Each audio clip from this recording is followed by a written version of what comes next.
Welcome student. आज हम class 12 economics उसका चैप्टर 5 जो है पॉवर्टी उसका पार्ट 3 जो है हम यहाँ पे स्टार्ट करेंगे। ओके, तो इसमें हमने आगे जो कॉजेज़ ऑफ पॉवर्टी जो थे वही हमारा टॉपिक चल रहा था। उसमें हमने हिस्टोरिकल रीज़न जो था, कॉजेज़ ऑफ रूरल पॉवर्टी जो था वो देखा था, फिर नेचुरल कॉजेज़ देखा, डेमोग्राफिक फैक्टर देखे। आज हम इसमें स्टार्ट करेंगे इकोनॉमिक फैक्टर से।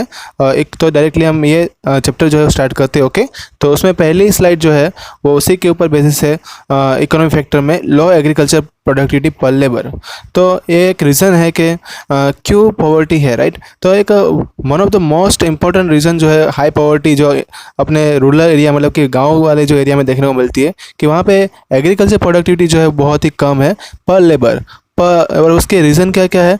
Poor irrigation facility, insufficient technology, lack of education training, low rate of investment, heavy loss of population result in low agriculture productivity.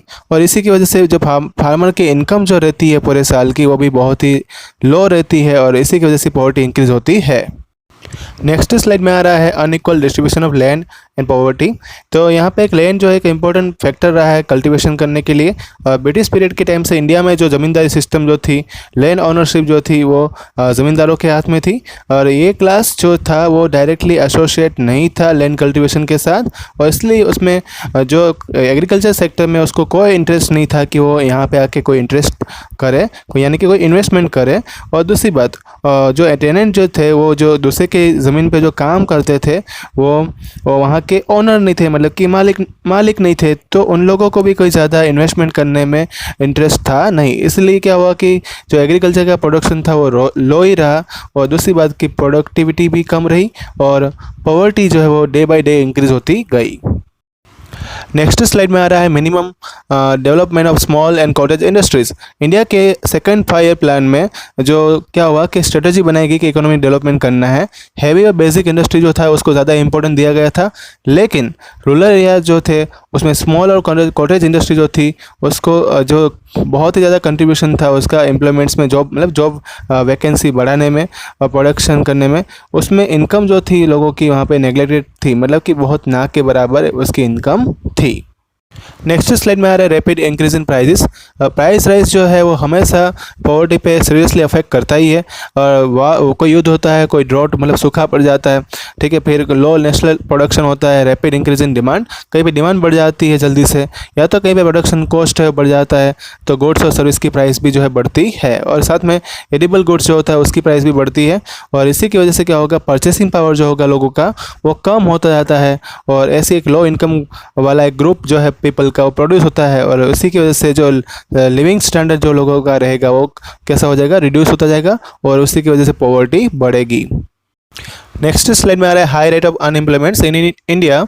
Major part जो रहता है रूरल एरिया का वो तो डिपेंडेंट ऑन एग्रीकल्चर, मतलब कि agriculture के ऊपर डिपेंडेंट है। दूसरी बात कि एग्रीकल्चर जो है वो मानसून के ऊपर डिपेंडेंट है, मतलब कि वहाँ पे सिर्फ एक साल में एक ही बार क्रॉप का कल्टीवेशन होता है और वो जो है उसका हम बोल सकते हैं कि एक सीजनल अनएम्प्लॉयमेंट क्रिएट करता है। और ऐसी हाई पॉपुलेशन इंडिया में है, मतलब कि increase in high population and joint family system also increase the burden on agriculture. इसी तरह से जब ये फैमिली सिस्टम ऐसी बढ़ती है तो वो एग्रीकल्चर के लिए भी एक बर्डन साबित होती है, क्योंकि वो खुद का गुजारा करेगा या किसी और के लिए भी क्रॉप प्रोडक्शन करेंगे, ठीक है। तो उसी की वजह से एक डिस्क्यूस्ड अनएम्प्लॉयमेंट देखने को मिलती है और पॉवर्टी बढ़ती है।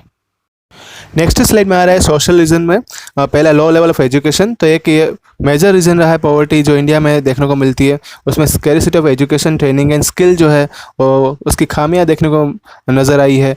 एजुकेशन का लेवल लो रहा है, स्पेशली इन रूरल एरिया की बात करें तो वहाँ पे उनको जो लोग रहते हैं उसको नई टेक्नोलॉजी का इस्तेमाल कैसे करना है एग्रीकल्चर में, न्यू एग्रीकल्चर सिस्टम कैसे अप्लाई करनी है, रिसर्च कैसे करना है, या तो मार्केट से क्या क्या बेनिफिट होते हैं सेल के और प्रोडक्ट के, उसके बारे में जानकारी प्राप्त नहीं होती है। उसका रिजल्ट ये आता है कि जो हेक्टर में प्रोडक्टिविटी जो है और लेबर प्रोडक्टिविटी दोनों ही एग्रीकल्चर में लो रही है।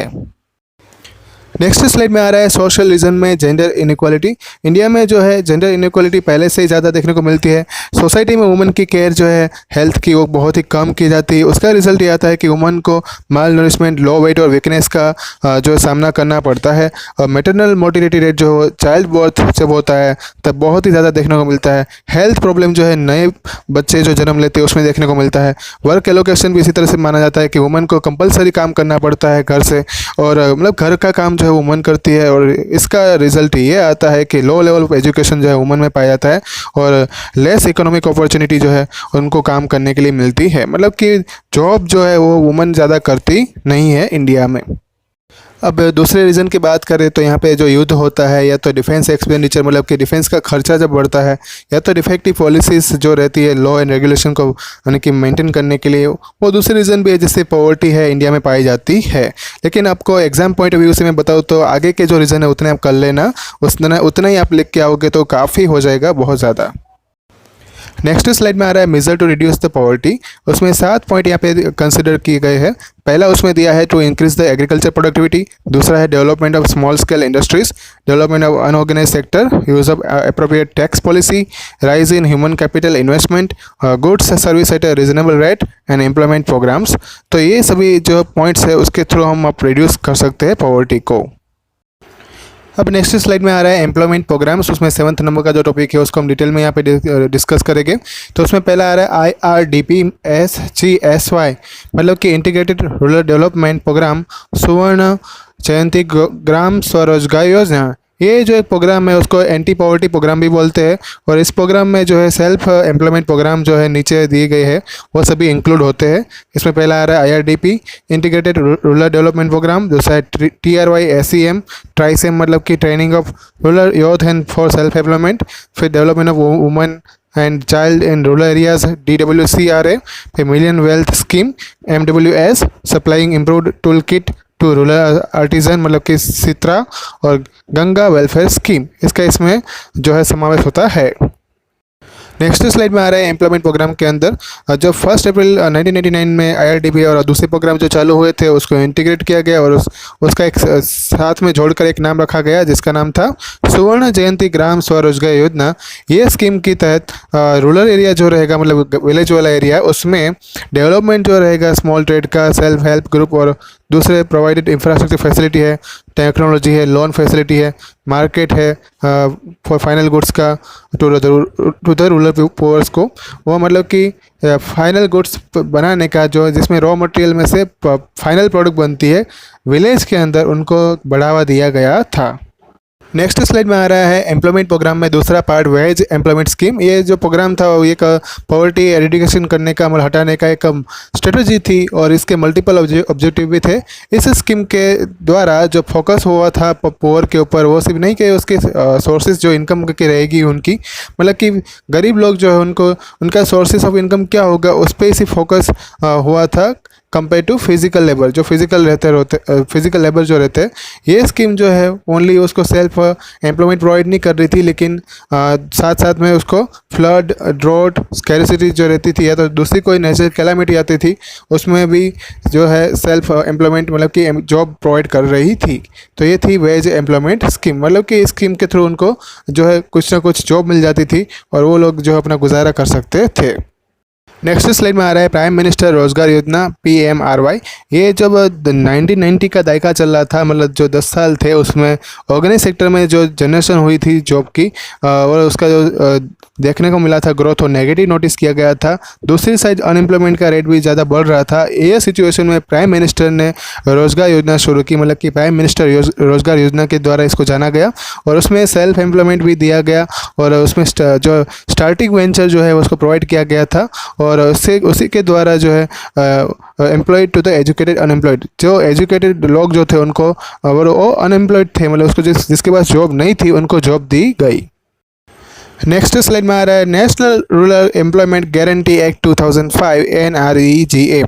ये जो एक्ट जो था 2005 में जो उसको निकाला गया था, और ये एक्ट के द्वारा इसका ऑब्जेक्टिव यही था कि पब्लिक कंस्ट्रक्शन एक्टिविटी के द्वारा जो है एसेट्स बनाओ और उसके थ्रू गांव में जो रूरल लोग मतलब कि रूरल एरिया में रहने वाले जो लोग हैं उनको जॉब प्रोवाइड करो 100 दिन के लिए मिनिमम।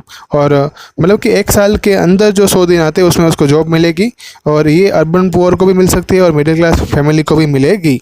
तो ये लॉ के द्वारा डायरेक्टली फ़ायदा गांव के पुअर लोगों को हुआ। नेक्स्ट स्लाइड में आ रहा है हाउसिंग स्कीम। इंडिया में अभी भी जो पुअर लोग रहते हैं वो एक सेमी स्टेबल और टेम्पररी हाउस में रहते हैं। इसको देखते हुए एक इंदिरा आवास योजना मतलब कि IAY जो है निकाली गई थी 1985-86 में और ये स्टार्टेड हुई थी जो लोग बिलो पॉवर्टी लाइन के नीचे रहते हैं तो शेड्यूल कास्ट शेड्यूल ट्राइब में जो आते हैं। दूसरी बात 2013-14 में राजीव गांधी योजना भी उसके लिए इम्प्लीमेंट की गई थी और उनके जो हट्स में रहते थे झोपड़िया में रहने वाले लोगों के लिए ये योजना बनाई गई थी। उसके द्वारा उसका घर जो है वो इम्प्रूव हो पाए और अर्बन एरिया में भी पुअर पीपल जो रहते थे स्लम एरिया में उनको भी बेसिक फैसिलिटी और ड्रिंकिंग वाटर टॉयलेट या तो इलेक्ट्रिसिटी नहीं मिलती थी, उस एरिया में ये योजना का फ़ायदा मिला था। नेक्स्ट स्लाइड में आ रहा है सोशल सिक्योरिटी स्कीम। अगर अलग अलग तरीके से इंडिया में जो पॉवर्टी रिड्यूस करने की स्ट्रेटजी जो चल रही थी उसमें सोशल सिक्योरिटी स्कीम जो स्टार्ट हुई थी और इसी के द्वारा अनऑर्गेनाइज सेक्टर के जो वर्कर जो थे उनको 9 मई 2015 से अटल पेंशन स्कीम चालू हुई और इसी के द्वारा जो लोग जिसकी उम्र जो थी 60 साल से अबव की थी उनको पेंशन दिया जा रहा था।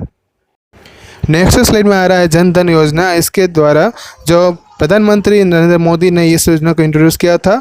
ये स्कीम जो है 28 अगस्त 2014 में अप्लाई की गई थी। इसमें इसी मतलब कि फर्स्ट डे से लेकर अभी तक में 1.5 मतलब कि 1.5 करोड़ अकाउंट जो ओपन किए गए हैं और इसमें जो पॉवर्टी के रूट से मतलब जड़ मूल से उखाड़ने के लिए ये स्कीम जो है वो अप्लाई की गई थी और उसमें बहुत सारे लोगों को जो पुअर बिलो पॉवर्टी लाइन के नीचे जी रहे उनको फ़ायदा होता है। नेक्स्ट स्लाइड में आ रहा है features of importance of Jan Dhan योजना with objective of increasing banking facility. मतलब जैसे बैंकिंग फैसिलिटी बढ़ती जा रही थी तब पर कैपिटा रिडक्शन जो देखने को मिला था और लोगों के जो इनइक्वालिटीज़ देखने को मिल रही थी ये योजना तभी शुरू हुई थी। उसका मेन पर्पज़ ये था कि जो पुअर लोग हैं जो उनको गवर्नमेंट के द्वारा सब्सिडी जो है प्रोवाइड की गई हर एक और उसको बैंक अकाउंट में ही वो पैसे डायरेक्टली जो है दिए जा रहे थे। मेन फीचर इस स्कीम की ये थी कि अगर आप बैंक अकाउंट ओपन करते हो तो ज़ीरो बैलेंस से ओपन हो रहा था। 5 मंथ के बाद उसमें जो आप अकाउंट ओपन करोगे उसके 5 महीने बाद उसका 5000 में उसमें जो है पैसे अवेलेबल हो जाएंगे। ये स्कीम के द्वारा जिनको 26 जनवरी कोई मतलब कि इसमें 26 जनवरी से पहले जिसने इसमें अकाउंट ओपन करवाया होता है उनको इंश्योरेंस पॉलिसी का भी लाभ मिलता है। तो स्टूडेंट ये था आपका चैप्टर नंबर 5, यहाँ पे कंप्लीट होता है। ओके, बहुत ही बड़ा चैप्टर था और इसमें बहुत ज़्यादा स्कीम भी आपको याद रखनी पड़ेगी, इसको 2-3 बार रिवाइज करना पड़ेगा। ओके, और दूसरी बात कि जो पॉवर्टी के कॉज है वो ज़्यादा पूछे जाते हैं तो उसके कॉज याद कर लेना। और दूसरी बात उसके रिड्यूस करने की जो मेथड है वो भी याद देख लेना, टेक्स्ट बुक में से भी रीडिंग करना। ओके, और कोई डाउट है तो मुझे कॉमेंट बॉक्स में लिख कर भेजना, मैं आपको उसको आंसर दूंगा। व्हाट्सएप पर आपको होमवर्क सेंड कर दिया जाएगा, रिवाइज करते रहना। Thank you all.